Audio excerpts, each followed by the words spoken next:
ಕಾನೂನಾತ್ಮಕ ಕ್ರಮವನ್ನ ಕೈಗೊಳ್ಳಬೇಕು ಅಂತ ಹೇಳಿ ಮುಖ್ಯಮಂತ್ರಿ ಸಿದ್ದರಾಮಯ್ಯ ಸೂಚಿಸಿದ್ದಾರೆ. ಇತ್ತ ಬಳ್ಳಾರಿ ಜಿಲ್ಲಾಸ್ಪತ್ರೆಗೆ ಶಾಸಕ ಭರತ್ ರೆಡ್ಡಿ ಆಗಮಿಸಿದ್ದಾರೆ. ರಾಜಶೇಖರ್ ಕುಟುಂಬಸ್ಥರಿಗೆ ಸಾಂತ್ವನ ಹೇಳಿದ್ದಾರೆ.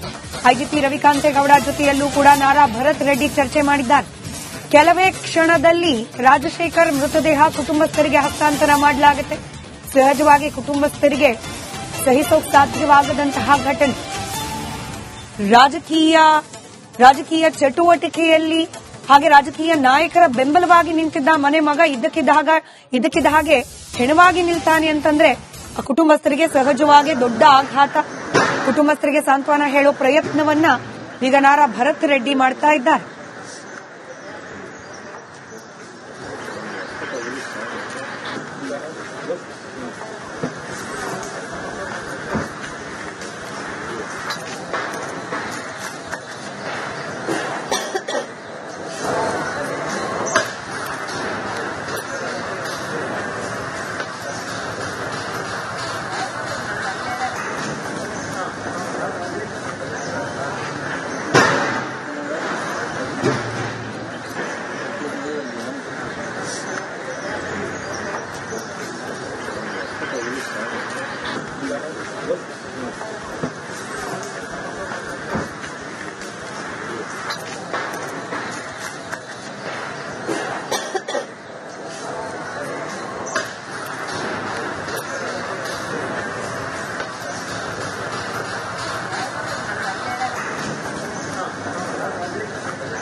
ಗಮನಿಸ್ತಾ ಇದ್ರಿ, ಒಂದ್ ಕಡೆ ಜಿಲ್ಲಾಸ್ಪತ್ರೆಗೆ ಭರತ್ ರೆಡ್ಡಿ ಆಗಮಿಸಿದ ಸಂದರ್ಭದ ದೃಶ್ಯ, ಹಾಗೆ ನಿನ್ನೆ ನಡೆದ ಗಲಾಟೆಯ ಸಂದರ್ಭದ ದೃಶ್ಯ, ಮತ್ತೊಂದು ಕಡೆ ಇದೇ ಗಲಾಟೆಯಲ್ಲಿ ಬಲಿಯಾಗುವುದ ರಾಜಶೇಖರ್ ಕುಟುಂಬಸ್ಥರ ಆಕ್ರಂದನ. ಇನ್ನು ಕೆಲವೇ ಕ್ಷಣಗಳಲ್ಲಿ ರಾಜಶೇಖರ್ ಮೃತದೇಹವನ್ನ ಕುಟುಂಬಸ್ಥರಿಗೆ ಹಸ್ತಾಂತರ ಮಾಡಲಾಗುತ್ತೆ. ಅದಕ್ಕೆ ಪೂರ್ವಭಾವಿಯಾಗಿ ಶಾಸಕ ಭರತ್ ರೆಡ್ಡಿ ಕುಟುಂಬಸ್ಥರನ್ನ ಭೇಟಿಯಾಗಿ ಸಾಂತ್ವನ ಹೇಳೋ ಪ್ರಯತ್ನವನ್ನ ಮಾಡಿದ್ದಾರೆ. ಮತ್ತಷ್ಟು ಡೀಟೇಲ್ಸ್ನೊಂದಿಗೆ ನಮ್ಮ ಪ್ರತಿನಿಧಿ ಸುರೇಶ್ ಚೌಹಾಣ್ ನೇರ ಸಂಪರ್ಕದಲ್ಲಿ. ಸುರೇಶ, ಡಿಜಿಪಿ ರವಿಕಾಂತೇಗೌಡ ಅವರ ಜೊತೆಯಲ್ಲಿ ಮಾತುಕತೆ ನಡೆಸಿದ್ದಾರೆ ಭರತ್ ರೆಡ್ಡಿ ಅವರು, ಹಾಗೆ ಕುಟುಂಬಸ್ಥರ ಜೊತೆಯಲ್ಲಿ ಕೂಡ ರಾಜಶೇಖರ್ ಕುಟುಂಬಸ್ಥರ ಜೊತೆಯಲ್ಲೂ ಕೂಡ ಮಾತುಕತೆಯನ್ನ ನಡೆಸಿದ್ದಾರೆ. ಸದ್ಯಕ್ಕೆ ಏನೆಲ್ಲ ಆಗ್ತಾ ಇದೆ, ಎಷ್ಟೊತ್ತಿಗೆ ಬಾಡಿ ಹ್ಯಾಂಡ್ ಓವರ್ ಮಾಡೋ ಸಾಧ್ಯತೆ ಇದೆ, ರಾಜಶೇಖರ್ ಮೃತದೇಹ ಹಸ್ತಾಂತರ ಮಾಡೋ ಸಾಧ್ಯತೆ ಇದೆ?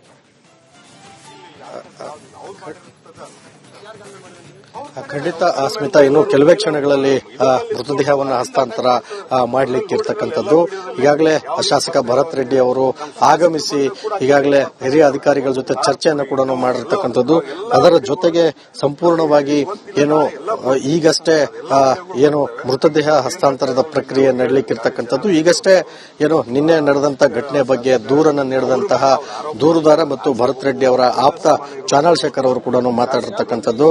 ಇದು ಎಲ್ಲೋ ಒಂದು ಕಡೆ ಸಂಪೂರ್ಣವಾಗಿ ರಾಜಕೀಯವಾಗಿ ಇದನ್ನ ಮಾಡಲಿಕ್ಕೆ ಈ ರೀತಿಯ ಘಟನೆಗಳು ಮಾಡಿದ್ದಾರೆ ಅಂತಕ್ಕಂತಹ ವಿಚಾರವನ್ನು ಕೂಡ ಸಂಪೂರ್ಣವಾಗಿ ಹೇಳಿರ್ತಕ್ಕಂಥದ್ದು.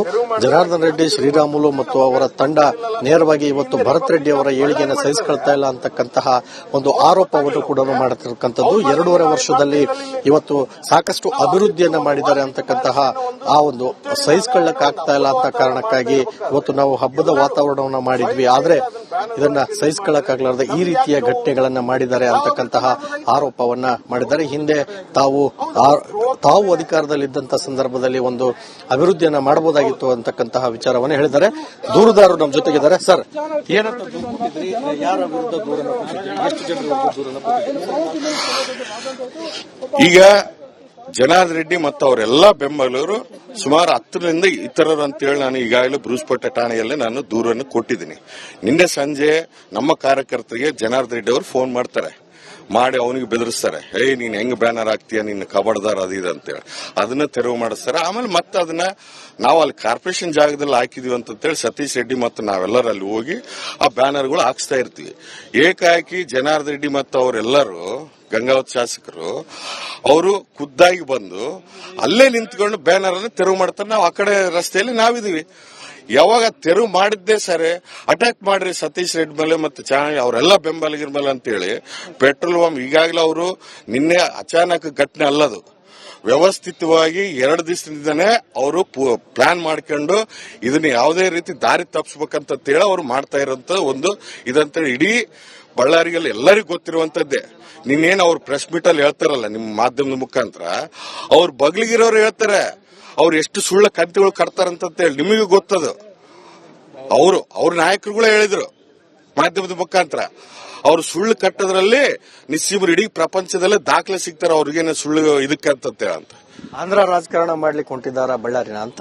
ಹೌದು, ಅವ್ರು ಏನ ಕೂಡ ಮಾಡಿದ್ದು ಅದನ್ನೇ. ಶಾಂತಿಯುತವಾಗಿರುವಂತ ಬಳ್ಳಾರಿ ನಗರನ ಇಂದ ಅವ್ರು ಬಂದ ಮೇಲೆನೆಲ್ಲ ಅದು ಆಂಧ್ರ ರಾಜಕೀಯ ಅಂತ ಹೇಳಿ ಬಂದಿದ್ದು. ಈಗ ಕಳೆದ 2.5 ವರ್ಷದಿಂದ ಒಂದು ಯಾವುದೇ ಘಟನೆಗಳಾಗಲಿ ಇನ್ನೊಂದು ಏನಾಗಿಲ್ಲ. ಒಂದೇ ನಮ್ಮ ಶಾಸಕರದೇನು ಅಂತಂದ್ರೆ ಅವರಿಗೆ ಒಂದು ಅಭಿವೃದ್ಧಿ ಆಗಬೇಕು ಬಳ್ಳಾರಿ ಅಂತೇಳಿ. ಯಾಕಂದ್ರೆ ಬಳ್ಳಾರಿ ಜಿಲ್ಲೆ ಇಡೀ ರಾಜ್ಯದಲ್ಲಿ ಅತಿ ಹೆಚ್ಚು ಟ್ಯಾಕ್ಸ್ ಪೇಡ್ ಕಟ್ಟುವಂತ ಒಂದು ಖನಿಜ ಸಂಪತ್ತಿರುವಂತ ಒಂದು ಜಿಲ್ಲೆ. ಇವತ್ತು ನಮ್ ದುರಂತ ಏನಂತಂದ್ರೆ ಬಳ್ಳಾರಿ ನಗರದಲ್ಲಿ ಇವತ್ತು ಯಾವುದೇ ಅಭಿವೃದ್ಧಿ ಆಗಿರಲಿಲ್ಲ. ಈ ಕೇವಲ 2 ವರ್ಷದಲ್ಲಿ ತಾವೆಲ್ಲರೂ ನೋಡಿರ್ಬೋದು, ಎಲ್ಲಾ ಸರ್ಕಲ್ಗಳಾಗಿರ್ಬೋದು, ಇನ್ನು ಬೇರೆ ಎಲ್ಲಾ ರೀತಿಯಿಂದ ಅಭಿವೃದ್ಧಿಯನ್ನ ಮಾಡ್ತಾ ಇದಾರೆ. ಸಾವಿರಾರು ಕೋಟಿ ಅನುದಾನ ತಗೊಂಡು ಬಂದು ಮಾಡ್ತಾರೆ. ಸಾರ್ವಜನಿಕರು ಸ್ವಇಚ್ಛೆಯಿಂದ ಎಲ್ಲರೂ ಹೋಗ್ತಾ ಇದಾರೆ. ಅದು ಅವ್ರು ಸಹಿಸ್ಕೊಳಕ್ ಆಗ್ಲಾರ್ದೆ ಹಿಂಗೆ ಬಿಟ್ರೆ ಇವ್ರನ್ನ ಇದು ಮಾಡ್ಬೋದು ಅಂತೇಳಿ ದಾರಿ ತಪ್ಪಿಸೋ ಕೆಲಸ ಅವ್ರು ಮಾಡ್ತಾ ಇದಾರೆ. ಸರ್, ಫೈರ್ ಮಾಡೋ ಲೆಕ್ಕಕ್ಕೆ ಏನ್ ದ್ವೇಷ ಅವರಿಗೂ?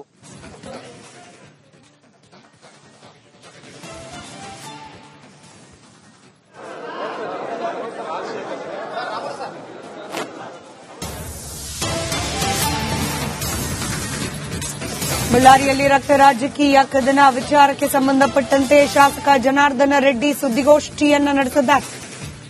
ಜನಾರ್ದನ ರೆಡ್ಡಿ ಹತ್ಯೆಗೆ ನಡೆದಿದ್ದ ಹತ್ಯೆ ಸಂಚು ಬಾಂಬ್ ಸಿಡಿಸಿದ್ರು ಜನಾರ್ದನ ರೆಡ್ಡಿ ಪತ್ರಿಕಾಗೋಷ್ಠಿಯಲ್ಲಿ. ಇವಾಗ ಮತ್ತಷ್ಟು ಮಾಹಿತಿಯನ್ನ ಈ ಪತ್ರಿಕಾಗೋಷ್ಠಿಯಲ್ಲಿ ಜನಾರ್ದನ ರೆಡ್ಡಿ ಹೊರಹಾಕುವ ಸಾಧ್ಯತೆ ಇದೆ.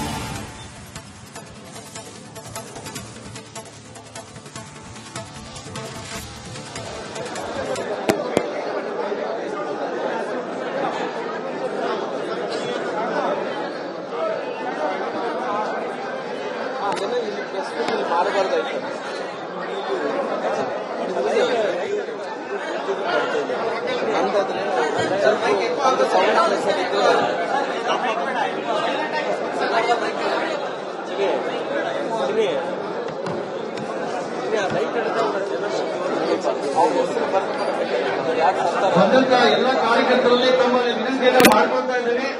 ಜನಾರ್ದನ ರೆಡ್ಡಿ ಅವರು ರಿಕ್ವೆಸ್ಟ್ ಮಾಡ್ಕೊಳ್ತಿದ್ದಾರೆ, ಬಂದಂತರು ಎಲ್ಲರೂ ತಾವು ದಯವಿಟ್ಟು ನಿಶ್ಶಬ್ದ. ಕೆಲವೇ ಕ್ಷಣಗಳಲ್ಲಿ ಜನಾರ್ದನ ರೆಡ್ಡಿ ಅವರು ಪತ್ರಿಕಾಗೋಷ್ಠಿಯನ್ನ ಶುರು ಮಾಡುವವರಿದ್ದಾರೆ. ದೃಶ್ಯದಲ್ಲಿ ಗಮನಿಸ್ತಾ ಇದ್ರಿ, ಶ್ರೀರಾಮುಲು ಅವರು ಕೂಡ ಪಕ್ಕದಲ್ಲೇ ಇದ್ದಾರೆ. ನಿನ್ನೆಯಿಂದಲೂ ಜನಾರ್ದನ ರೆಡ್ಡಿ ಅವರು ಹಾಗೆ ಶ್ರೀರಾಮುಲು ಅವರು ಹೇಳ್ತಾ ಇರೋದಿದ್ದೇನೆ, ಕಾನೂನಾತ್ಮಕವಾಗಿ ಯಾರೇ ತಪ್ಪು ಮಾಡಿದ್ರು ಕ್ರಮ ಆಗಲಿ, ಆದ್ರೆ ಇಲ್ಲಿ ಬೇರೆಯದ್ದೇ ಸಂಚುಗಳು ಬಳ್ಳಾರಿಯ ನೆಲದಲ್ಲಿ ಆಗ್ತಾ ಇದೆ. ಖುದ್ದು ತಮ್ಮ ಹತ್ಯೆಗೇನೆ ಸ್ಕೆಚ್ ಹಾಕಲಾಗಿದೆ ಅನ್ನೋ ಗಂಭೀರ ಆರೋಪವನ್ನ ಜನಾರ್ದನ ರೆಡ್ಡಿ ಅವರು ಮಾಡಿದ್ರು. ಹೀಗಾಗಿ ಈ ಪತ್ರಿಕಾಗೋಷ್ಠಿಯಲ್ಲಿ ಅವ್ರು ಏನ್ ಹೇಳ್ಬೋದು ಅನ್ನೋದು ಸಹಜವಾಗಿ ಕುತೂಹಲ ಕಾರಣವಾಗ್ತಾ ಇದೆ.